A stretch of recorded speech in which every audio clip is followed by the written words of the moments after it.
Anda mungkin sering dengar istilah hilirisasi kan? Nah, ini bukan sekedar istilah ekonomi biasa, ini adalah langkah strategis besar-besaran yang lagi diambil Indonesia. Sebuah pertaruhan untuk masa depan kita. Jadi, apa sih sebenarnya hilirisasi ini?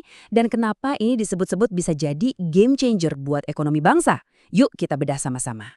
Oke, biar lebih terstruktur, pembahasan kita kali ini akan dibagi jadi 6 bagian penting. Pertama, kita lihat dulu akarnya, soal kekayaan alam mentah Indonesia. Lalu, kita masuk ke solusinya, yaitu si hilirisasi ini. Nggak cuma itu, kita juga akan bahas prinsip ekonomi Pancasila di baliknya, dan gimana hilirisasi ini nyambung ke keadilan sosial. Tentu saja, kita juga harus realistis. Jadi kita akan lihat apa aja tantangan di depan mata. Dan terakhir, yang paling penting, gimana sih cara kita mengukur kesuksesan yang sejati dari kebijakan ini? Baik, kita mulai dari bagian pertama ya. Untuk ngerti kenapa hilirisasi ini penting banget, kita harus mundur sedikit dan lihat akar masalahnya. Dan ya, semuanya itu berawal dari kekayaan alam kita yang luar biasa. Nah, disinilah letak paradoksnya, atau bisa dibilang keanehannya. Coba deh kita lihat. Di satu sisi, Indonesia itu kaya raya sumber daya alam, melimpah ruah. Tapi di sisi lain, nilai ekonomi yang kita dapat dari semua itu ternyata belum maksimal sama sekali. Rasanya aneh kan? Kok bisa gitu ya? Jawabannya ternyata ada di kebiasaan kita selama berpuluh-puluh tahun. Model ekonomi kita itu simple, gali, angkut, lalu ekspor bahan mentahnya gitu aja dengan harga yang ya bisa dibilang murah. Akibatnya apa? Ya artinya nilai tambah yang sebenarnya, keuntungan gedenya itu justru terbang ke negara lain. Mereka yang ngolah, mereka yang dapat untung besarnya, kita cuma jadi penonton. Nah, melihat kondisi yang nggak ideal ini, pemerintah akhirnya nggak tinggal diam. Muncullah sebuah solusi, sebuah gebrakan yang ambisius banget, yang dirancang khusus untuk membalikan keadaan. Dan inilah dia solusi yang kita bicarakan, hilirisasi. Konsepnya sebenarnya sederhana banget. Intinya kita berhenti jual bahan mentah. Sebaliknya, kita olah dulu bahan itu di sini, di Indonesia. Jadi barang setengah jadi atau bahkan barang jadi. Kenapa? Supaya nilai jualnya jadi jauh-jauh lebih tinggi. Dan kuncinya satu, semua prosesnya harus wajib dilakukan di dalam negeri. Biar gampang bayanginnya, kita pakai contoh nikel deh, yang lagi heboh banget kan?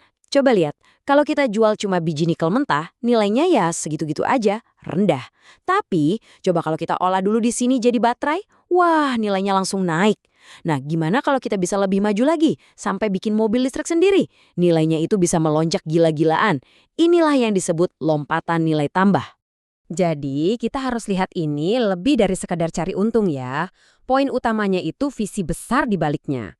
Tujuannya itu bukan cuma nambahin angka di pendapatan negara. Bukan. Ini soal mengubah total identitas ekonomi Indonesia. Dari yang tadinya cuma dikenal sebagai tukang jual bahan mentah, menjadi negara industri yang mandiri dan berdaulat. Itu tujuannya. Oke, sekarang mungkin ada yang bertanya, apa sih yang bikin pendekatan Indonesia ini beda dari negara lain? Kok kayaknya ada rasa yang khas? Nah, jawabannya itu ada di fondasi filosofisnya. Jadi begini, di Indonesia itu kita punya yang namanya sistem ekonomi Pancasila. Ini bukan kapitalisme yang murni ngejar profit, bukan juga sosialis total. Ini tuh jalan tengah. Intinya, kepentingan pribadi boleh, tapi harus seimbang sama kepentingan masyarakat luas. Kesejahteraan bersama itu ditaruh di atas keuntungan semata. Artinya apa? Kebijakan kaya hilirisasi ini nggak cuma diukur dari berapa triliun untungnya, tapi juga dari apakah ini bikin masyarakat lebih adil dan makmur? Nah, sekarang kita sambungin nih, gimana caranya kebijakan ekonomi teknis seperti hilirisasi ini bisa nyambung sama ide-ide besar seperti keadilan sosial. Disinilah letak kuncinya. Kita harus lihat hilirisasi ini bukan cuma sebagai strategi buat cari duit, bukan. Bagi Indonesia, ini tuh sebuah alat, sebuah kendaraan untuk mencapai cita-cita yang ada di Pancasila. Ini soal usaha membangun sistem ekonomi yang lebih adil, yang lebih manusiawi. Terus, wujud nyatanya apa? Manfaat sosial yang diharapkan itu jelas banget. Pertama, menciptakan banyak lapangan kerja baru buat masyarakat. Kedua, meningkatkan kesejahteraan secara umum. Dan yang ketiga, ini juga penting banget, bikin ekonomi kita lebih mandiri, biar kita nggak gampang diatur-atur atau bergantung sama negara lain. Tapi, tentu saja, ngomongin visi besar itu gampang. Eksekusinya yang susah. Nggak mungkin jalan semulus itu, pasti ada rintangannya. Nah sekarang kita harus jujur lihat sisi lainnya.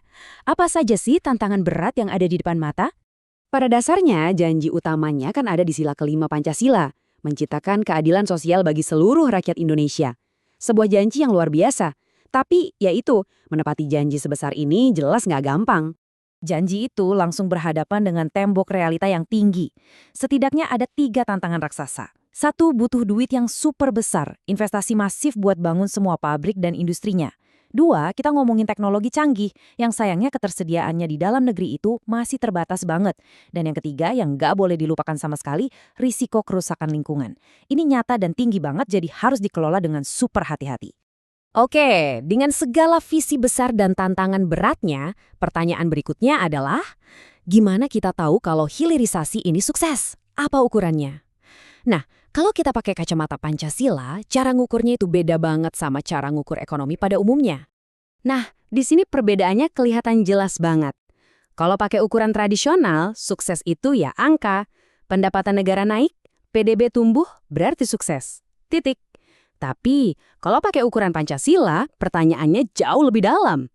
Bukan cuma angkanya naik, tapi apakah kenaikan angka itu dirasakan merata? Apakah keadilan sosial benar-benar tercipta untuk semua? Jadi, tes yang sesungguhnya, ujian paling pamungkas dari kebijakan hilirisasi ini sebenarnya adalah sebuah pertanyaan yang simpel tapi fundamental.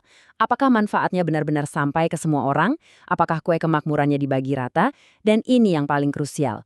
Apakah masyarakat yang tinggal di sekitar tambang, di sekitar pabrik, ikut merasakan manfaatnya? Atau jangan-jangan mereka cuma kebagian debu dan dampaknya? Pada akhirnya, semua ini mengerucut pada satu pertanyaan besar yang akan menentukan nasib kita. Bagaimana caranya Indonesia memastikan bahwa jalan industrialisasi yang mahal dan berat ini benar-benar berujung pada kemakmuran yang bisa dinikmati bersama dan lingkungan yang tetap lestari? Bagaimana kita memastikan ini semua untuk semua rakyat, bukan cuma untuk segelintir elit? Menjawab pertanyaan inilah yang jadi tantangan sekaligus harapan terbesar bagi masa depan bangsa kita.